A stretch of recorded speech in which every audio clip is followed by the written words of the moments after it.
मित्रों, जब भी प्रेम की बात आती है तो सबसे पहले हमारे मन में राधा कृष्ण के प्रेम की कथा याद आती है।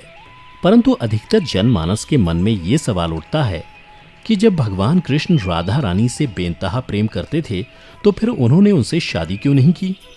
अगर आपके मन में भी ये सवाल उठता हो तो ये वीडियो आपके लिए ही है, क्योंकि आज के इस वीडियो में मैं आपको इसी सवाल का जवाब बताने जा रहा हूं कि आखिर भगवान श्री कृष्ण ने राधा रानी से विवाह क्यों नहीं किया। तो वीडियो के अंत तक हमारे साथ जरूर बने रहें। नमस्कार मित्रों, द डिवाइन टेल्स पर आपका एक बार फिर से स्वागत है। हिंदू धर्म ग्रंथों में इस प्रसंग से जुड़ी कई कथाएं प्रचलित हैं, जिनमें से सबसे पहली कथा के अनुसार ऐसा माना जाता है कि राधा कोई और नहीं बल्कि श्री कृष्ण का ही एक रूप थी। स्कंद पुराण की माने तो श्री कृष्ण को आत्मा राम भी कहा जाता है, अर्थात जो अपनी आत्मा में ही रमण करते हुए आनंदित रहता है और उसे आनंद की अनुभूति के लिए किसी अन्य की आवश्यकता नहीं होती। उनकी आत्मा तो राधा ही है, अतः राधा और कृष्ण को कभी अलग नहीं किया जा सकता। ऐसे में फिर राधा और श्री कृष्ण के विवाह होना और बिछड़ने का सवाल ही नहीं उठता। श्री कृष्ण ने ही खुद को दोनों रूपों में प्रकट किया है। ये भगवान का एक मनोरम रूप है। पुराणों में उनके इस रूप को रहस्य, अध्यात्म और दर्शन से जोड़कर देखा गया। वहीं ब्रह्म वैवर्त पुराण में वर्णित कथा के अनुसार श्री कृष्ण के साथ राधा गोलोक में रहती थीं। एक बार उनकी अनुपस्थिति में श्री कृष्ण अपनी दूसरी पत्नी विरजा के साथ घूम रहे थे। तभी राधा आ गई। वे विरजा पर नाराज होकर वहां से चली गईं। श्री कृष्ण के सेवक और मित्र श्रीदामा को राधा का यह व्यवहार ठीक नहीं लगा और वे राधा को भला बुरा कहने लगे। राधा ने क्रोधित होकर श्रीदामा को अगले जन्म में शंखचूड़ नामक राक्षस बनने का श्राप दिया। इस पर श्रीदामा ने भी उनको पृथ्वी लोक पर मनुष्य रूप में जन्म लेकर 100 वर्ष तक कृष्ण विछोह का श्राप दे दिया। राधा को जब श्राप मिला था तब श्री कृष्ण ने उनसे कहा था कि तुम्हारा मनुष्य रूप में जन्म तो होगा, लेकिन तुम सदैव मेरे पास रहोगी। यही कारण था कि राधा और श्री कृष्ण का बचपन में विछोह हो गया था। जबकि रामचरितमानस के बालकांड के अनुसार एक बार विष्णु जी ने नारद जी के साथ छल किया था। उन्हें खुद का स्वरूप देने के बजाय वानर का स्वरूप दे दिया था। इस कारण वे लक्ष्मी जी के स्वयंवर में हंसी का पात्र बन गए और उनके मन में लक्ष्मी जी से विवाह करने की अभिलाषा ही रह गई थी। नारद जी को जब इस छल का पता चला तो वे क्रोधित होकर वैकुंठ पहुंचे और भगवान को बहुत भला बुरा कहा और उन्हें पत्नी वियोग का श्राप दे दिया। नारद जी के श्राप की वजह से रामावतार में भगवान रामचंद्र जी को सीता का वियोग सहना पड़ा था और कृष्णावतार में देवी राधा का। इसके अलावा एक अन्य पौराणिक कथा के अनुसार राधा श्री कृष्ण से 5 वर्ष बड़ी थी। राधा ने श्री कृष्ण को पहली बार जब देखा था जब उनकी मां यशोदा ने उन्हें ओखल से बांध दिया था। कुछ लोग कहते हैं कि वह पहली बार गोकुल अपने पिता वृषभानु जी के साथ आई थी, तब श्री कृष्ण को पहली बार देखा था। जबकि कुछ विद्वानों की माने तो कृष्ण और राधा की पहली मुलाकात संकेत तीर्थ पर हुई थी। जो भी हो, लेकिन जब राधा ने कृष्ण को देखा तो वह उनके प्रेम में पागल जैसी हो गई थी और कृष्ण भी उन्हें देखकर मोहित हो गए थे और फिर दोनों में प्रेम हो गया था।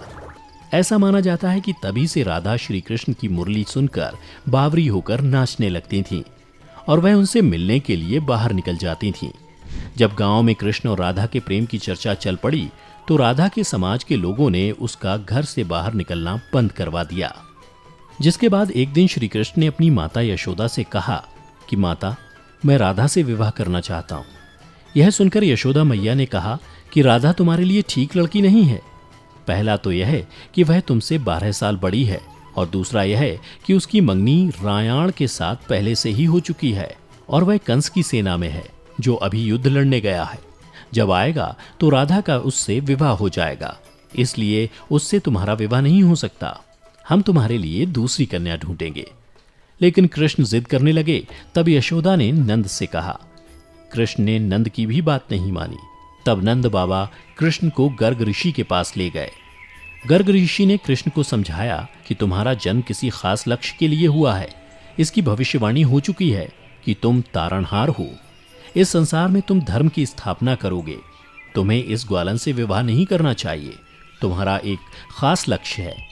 तब श्री कृष्ण कहते हैं कि मुझे नहीं बनना तारणहार, मैं तो अपनी गायों, ग्वालनों और इन नदी पहाड़ों के बीच ही रहकर प्रसन्न और आनंदित हूँ। और यदि मुझे धर्म की स्थापना करनी है तो क्या मैं इस अधर्म के साथ शुरुआत करूं कि जो मुझे चाहती है और जिसे मैं प्रेम करता हूं उसे छोड़ दूं? यह तो न्याय नहीं है। गर्ग मुनि हर तरह से समझाते हैं, लेकिन कृष्ण नहीं समझते हैं। तब गर्ग मुनि उन्हें एकांत में यह रहस्य बता देते हैं कि तुम यशोदा और नंद के पुत्र नहीं, देवकी और वासुदेव के पुत्र हो, और तुम्हारे माता पिता को कंस ने कारागार में डाल रखा है। यह सुनकर श्री कृष्ण कुछ भी कहने की स्थिति में नहीं रहे और फिर उन्होंने कहा, कृपया मेरे बारे में कुछ और बताइए। तब गर्ग मुनि ने कहा कि नारद ने तुम्हें पहचान लिया है और तुमने अपने सभी गुणों को प्रकट कर दिया है।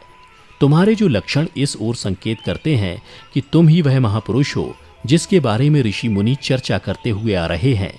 यह सुनकर श्री कृष्ण चुपचाप उठे और गोवर्धन पर्वत की सबसे ऊंची चोटी पर जाकर अकेले आकाश को देखने लगे। बस वे वहीं दिन भर रहे और सूर्यास्त के समय ज्ञान को उपलब्ध हो गए। वहीं से उनकी दशा और दिशा बदल गई। फिर उसके बाद श्री कृष्ण कंस के बुलावे पर वृंदावन छोड़कर मथुरा चले गए और इधर राधा का विवाह यशोदा के भाई प्रयाण से हो गया। मित्रों, इसलिए भगवान कृष्ण ने कहा कि राधा तो मेरी आत्मा है, भले ऐसे में मैं उससे विवाह करूं या ना करूं, इससे क्या फर्क पड़ता है। विवाह के बाद भी राधा का ना तो मेरे प्रति स्नेह कम हुआ और ना ही मेरा राधा के प्रति। इसलिए मित्रों, अगर आप भी किसी से प्रेम करते हैं और आपकी उससे शादी नहीं होती है तो निराश ना हो, बल्कि उसके प्रेम को अपने मन में हमेशा के लिए याद रखें, जैसा कि श्री कृष्ण ने किया था। तो मित्रों, उम्मीद करता हूं कि आपको श्री कृष्ण और राधा की ये प्रेम कथा पसंद आई होगी। अगर पसंद आई हो तो इसे ज़्यादा से ज़्यादा लाइक करें और अपने दोस्तों के साथ शेयर भी अवश्य करें। फिलहाल आज की वीडियो में इतना ही। अब हमें इजाज़त दें। आपका बहुत बहुत शुक्रिया।